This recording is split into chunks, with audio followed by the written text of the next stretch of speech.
Om Shanti, everyone. Good morning. Welcome to the next normal. Good afternoon, good evening, wherever you might be. So many times when I kind of just come here and sit on the stage, on the gadi, on the studio, I check myself.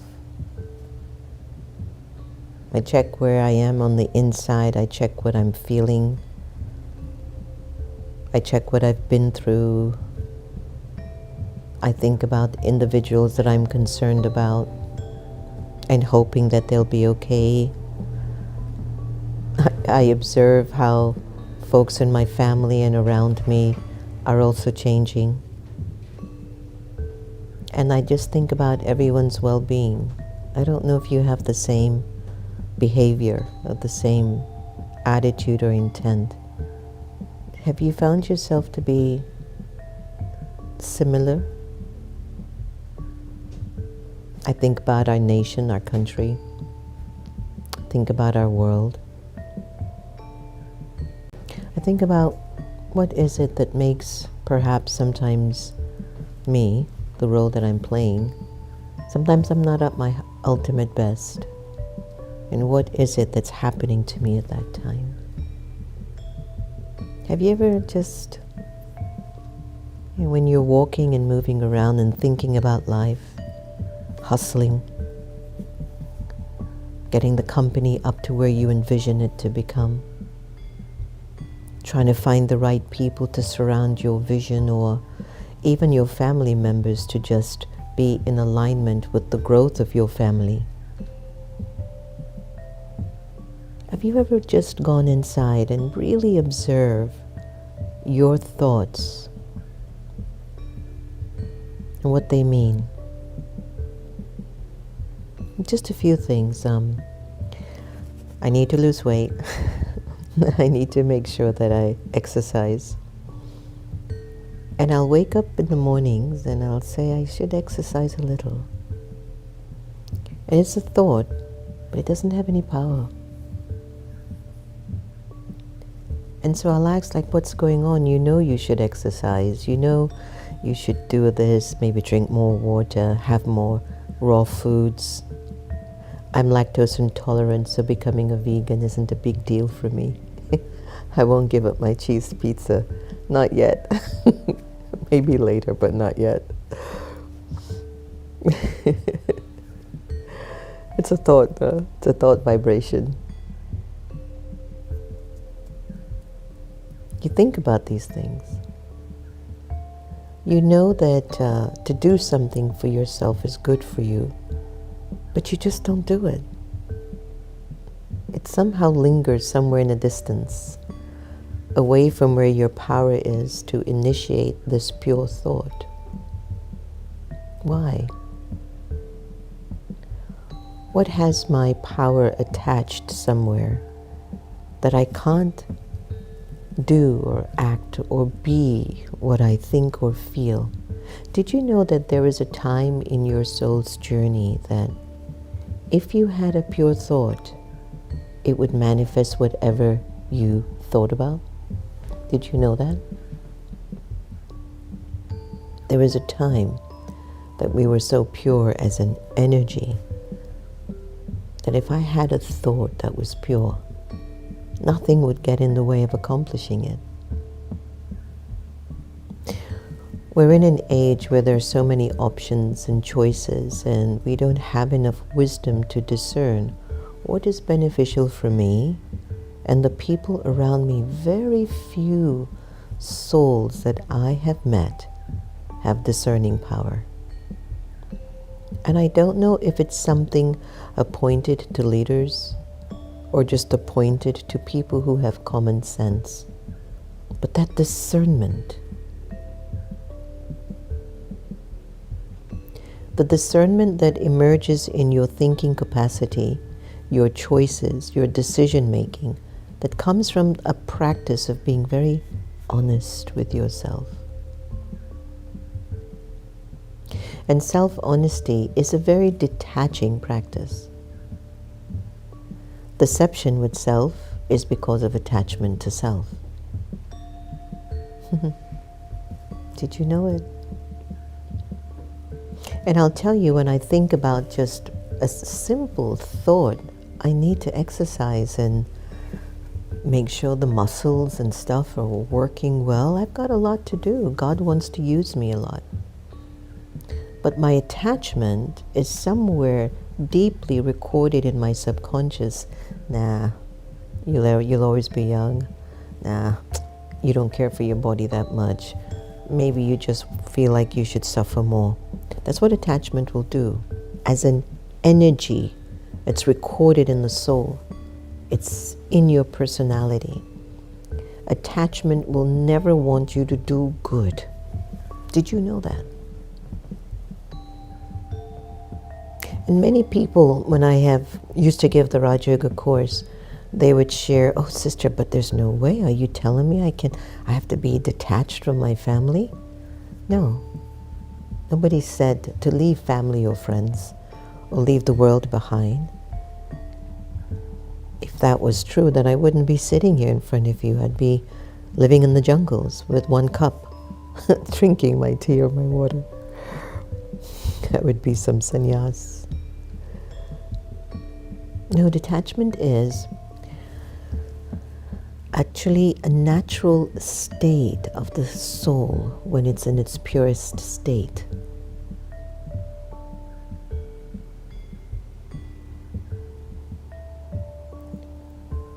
When you are detached, you are in this observer mode to learn, to grow, to see what's best for everyone, to see what's best for you, to see what's best for your society.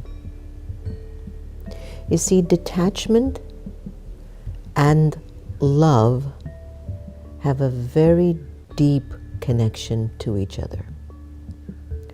Love cannot flow if you're attached. Love can trickle, but the attachment can be so strong that the love that you call love is actually conditioned love. Conditioned love is attachment.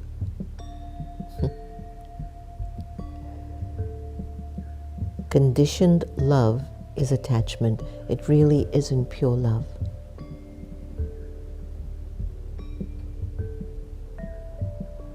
It's an experiment. Every show I end and I invite you, practice loving everybody the same. Your attachment will reduce. Remember? Every show I end it with that. There's a reason. There's something about the Atma, the soul. It was born to be free. It was born to exude love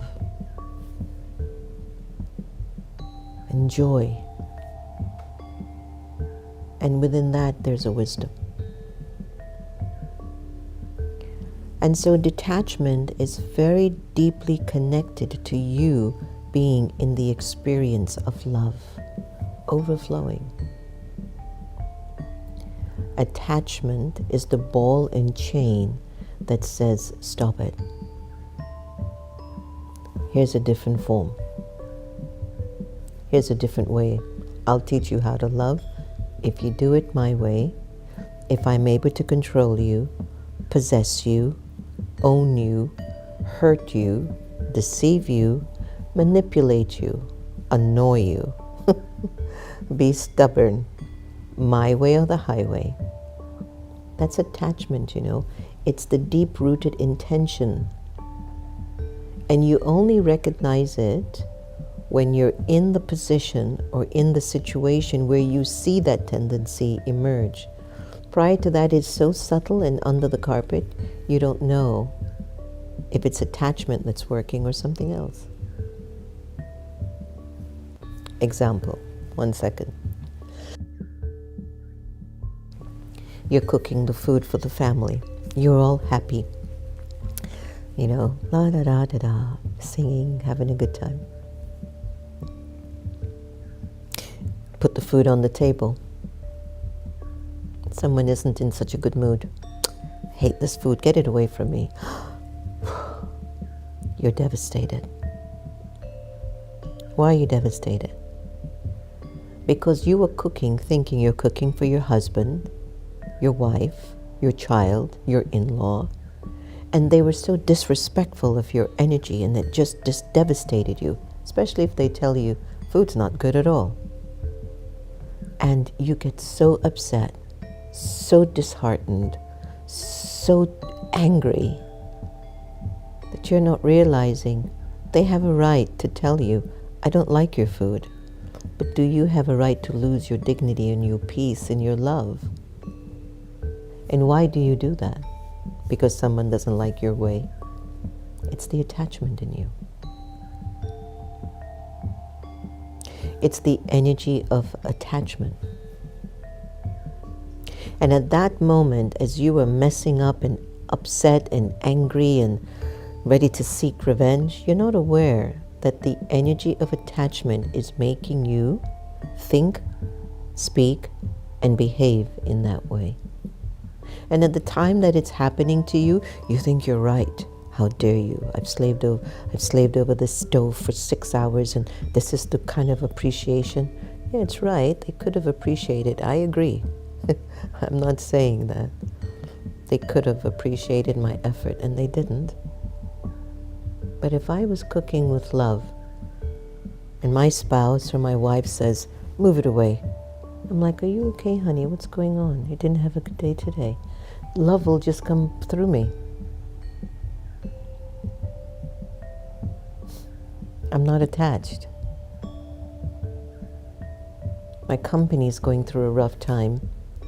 I have a dream to get my company to a particular point of, profit margin. The employees aren't really supporting it. I'm not able to get any more loans. The revenues aren't coming in. I'm getting nervous. The savings is dwindling for the company to stay abreast. That attachment and the nervousness is blocking my ability to find the opportunity.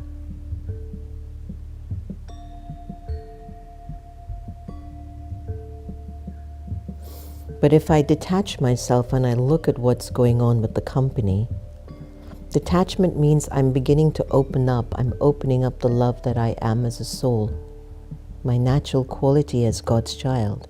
It's my natural power as God's child. It's your power as God's child. And I step back. My company, money's not coming in. Employees are not inspired. Nobody wants to do anything easy anymore. Everything is difficult. Everything is a no. You have to step back and find the love in you and do it yourself. If you don't do it, don't expect people who don't have the same interest to do it. So love will make you detached. Look at where the solution is. If you've got to go out and make something happen, you will. Because love will say, it's not going to come here, go there. Love is very clear on where power flows. Attachment will take you where there is no flow of power. Attachment will take you where there are blocks, challenges, no's, no opportunity, no life. It will make you still have your aches and pains. And you will get used to aches and pains. You will get used to aches and pains. And it'll almost become your natural way of existing. That's what attachment does.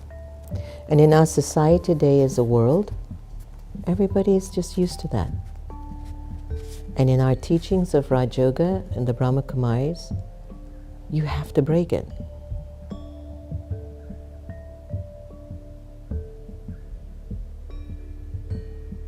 You have to get out of your limits.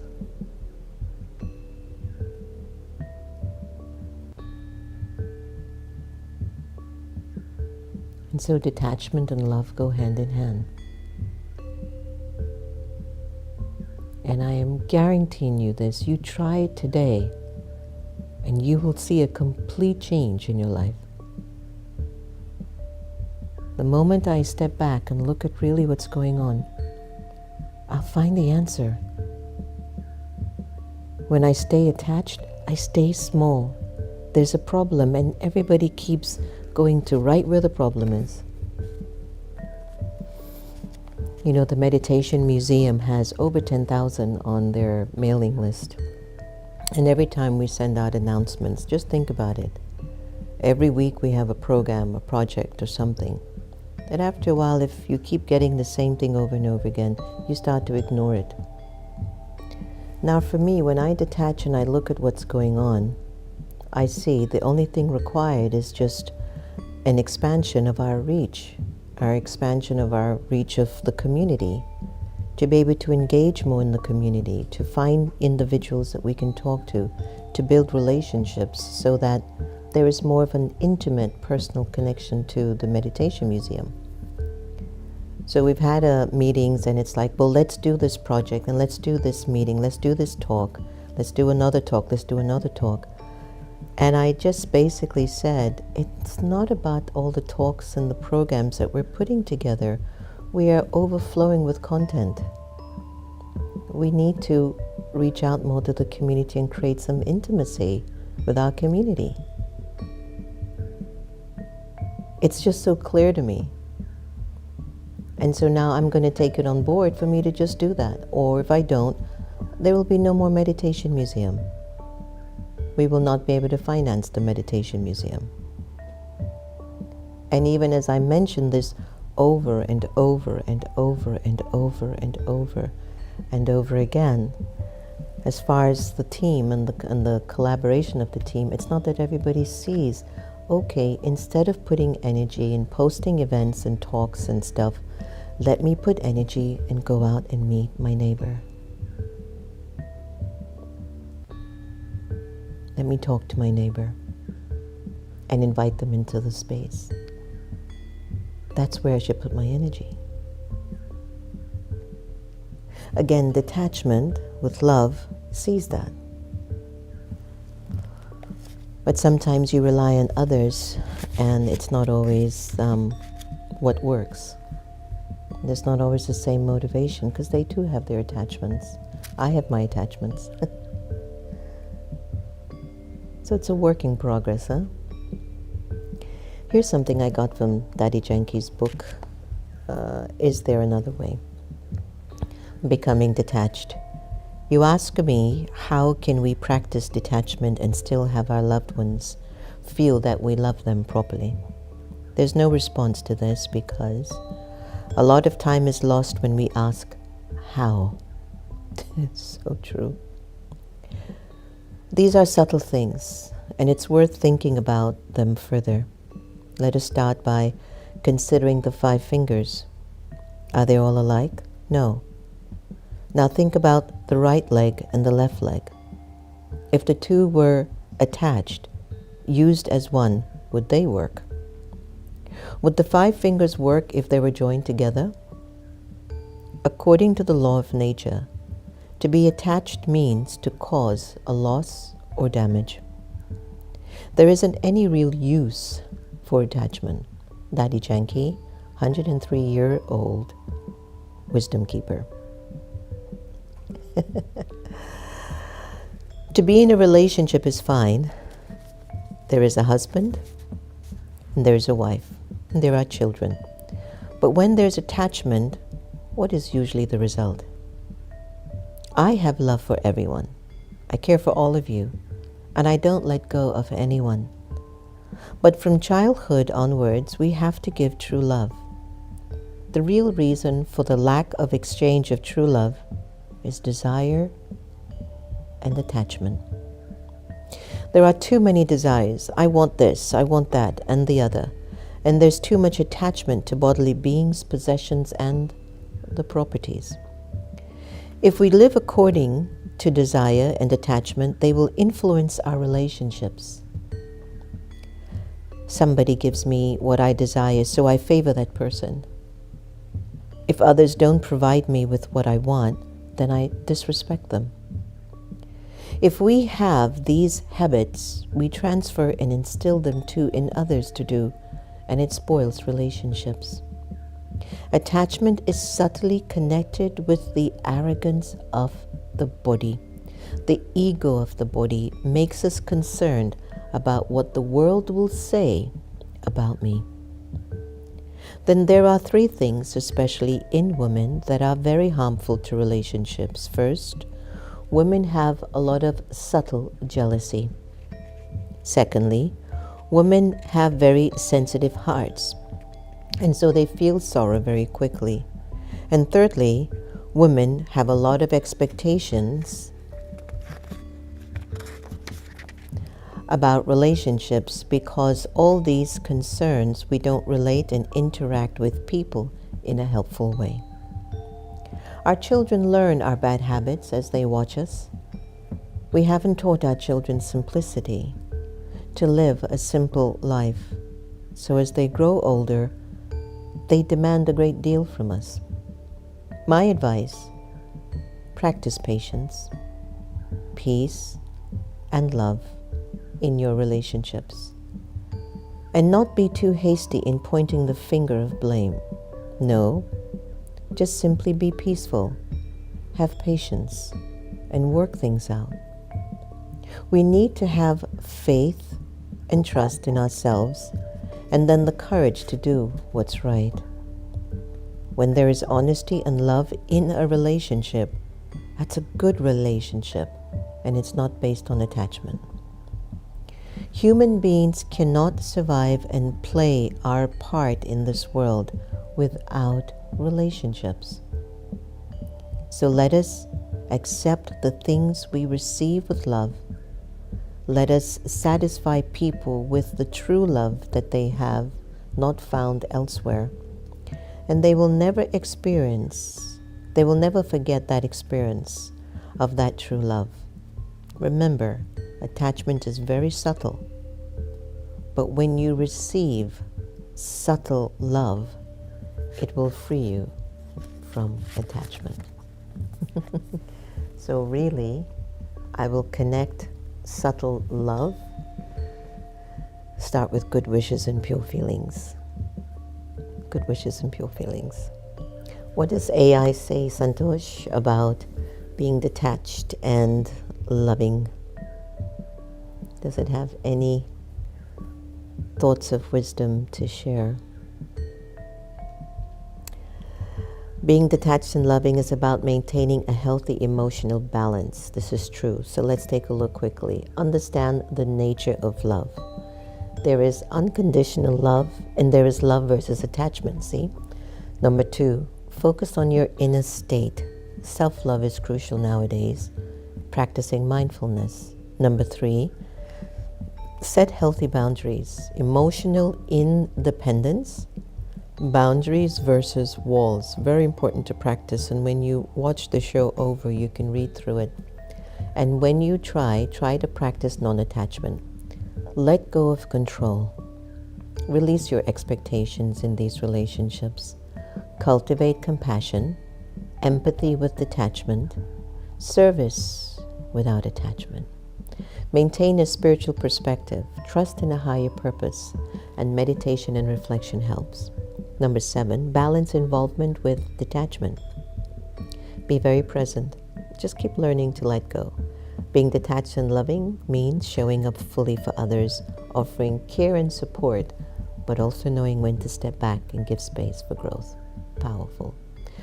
Let's go to the beautiful Sister Gita effect, and let's feel some pure love right now.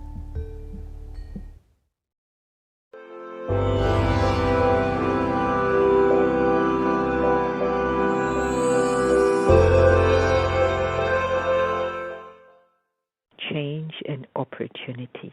Many people who have experienced serious illness or major loss comment on how this has offered some unforeseen and positive benefits in their lives. When we are challenged by life, we can recognize the opportunities such changes bring with them. These commonly include opportunities to 1. Reflect on our life situation and change our priorities in positive ways. 2. Develop more meaningful relationships with your partners, friends, family, and colleagues. 3. Learn new skills. Write a book. Do storytelling. Dance. 5. Learn about ourselves and deepen our spiritual awareness and practice. Surprisingly, challenging situations can present us with unexpected moments of fun, happiness, peace, and fulfillment, which arise from a growing ability to live in the moment, freed up from the responses that are triggered by anger and fear. We can behave more flexibly and begin to see things in new perspectives. We discover personal strengths that we didn't know we have and qualities we didn't know about. These can help us to cope with the change and challenges we face in constructive ways and to find a new sense of balance and well-being. As we learn more about ourselves at a deep level, more meaningfully with others, our communities, and, of course, our environment, hence our world. Have a wonderful day of well-being. So long.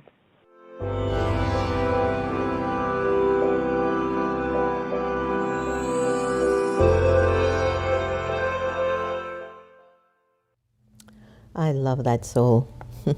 Let's hear the Avyak signal for today. Just as it is remembered, ignorant of the knowledge of desires, don't do things with expectations. That's what that means.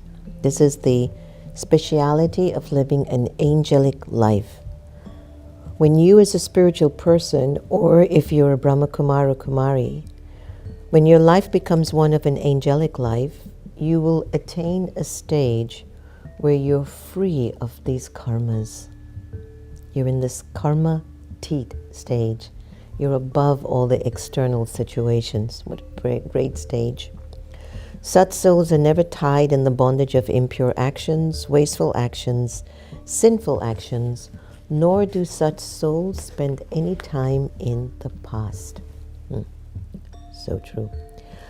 All right, so I am trying to get into my account with my comments. I can't see who's on, so my apologies. Santosh, I don't know if you've got anything here. I can just say hello to everyone. For some reason, I just can't find my comments anymore. Thank you. All right, so good day to everyone. Hello, Canary. Hi, Senthil Bhai. Dinesh Bhai. Dinesh, how are you, my sweet brother in India? Chamaili, Om Shanti, Anil Gupta, Rashmi Rambad, my buddy. Joanne Cochran, Yukti Dakal, Madhavi in India, Hyderabad, Divya Spini, Om Shanti. Good morning. When are you coming to America? Huh? Get your ticket soon. So, Shamali is asking a topic suggestion: how to apply godly knowledge to real life situations like divorce. I will be happy to cover that tomorrow, so please stay tuned and I'll be happy to cover that. Jyoti, Kushali, Shobha, Ant, Morning, Manmohan, Kailash, Darlene, Anita, Indu, Gigi. My crew, my family, my friends. Wow. Thank you so much for joining the Next Normal. Means a lot to me. Gives me an opportunity to keep my game going, to keep my life up and running. And I hope it's also doing the same for you. We're all helping each other out. No man is an island. I just don't know. No man is an island, yeah? There's a way that we can still be different and still have good feelings for each other. Sometimes it's really difficult if the person is negative and harsh. And I know that when somebody is in that state, that's the time my compassion should increase. But that's the time sometimes you pick up their disease and you become like them. Tell yourself sorry whenever you do that. And remind yourself, I'm bigger than this. Don't go there anymore. It's just sometimes that anxiety in you that you need to be doing something more. Sometimes it's pushing and then something is pulling you back and you want to be released. You know, that anxiety or that frustration that comes over you. It's all going to be okay. Be detached and lovable. Everything will work out in your favor. So remember, practice loving everybody the same, and your attachment will decrease, and life will seem a whole lot sweeter. Many blessings, everyone. Take good care of yourselves. Much love. Om Shanti.